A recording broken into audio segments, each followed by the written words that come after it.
Hi friends, it's Michelle with Empty Nest DIY, and I'm going to show you today how to prep your transfer and get it ready to be used.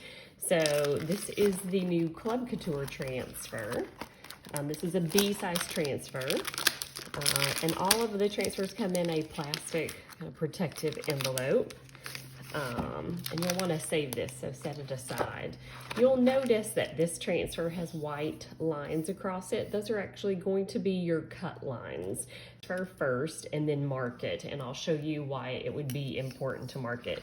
So as you can kind of see these white lines, I'm just going to use, I have a pair of craft scissors. If you don't have any scissors that are dedicated to your chalk couture, you may want to invest in their transfer trimmers.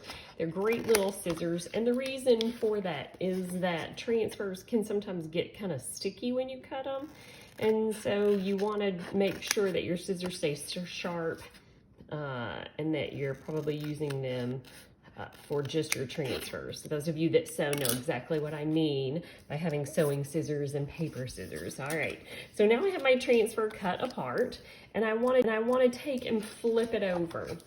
I mark the backs of mine. I don't, and for my ampersand, I just put what the ampersand is. For this one, I'm gonna write you, so I know that the word you goes on this one. For this one, I'm gonna write the word me, because that's what it is. And then on this one, I may just draw a heart.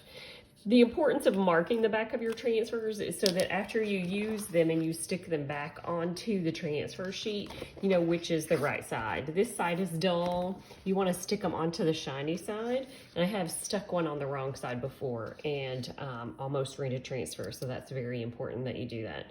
So again, easy way to cut apart your transfers. You'll just need a Sharpie marker, a pair of scissors, and your transfer. I hope you found that helpful.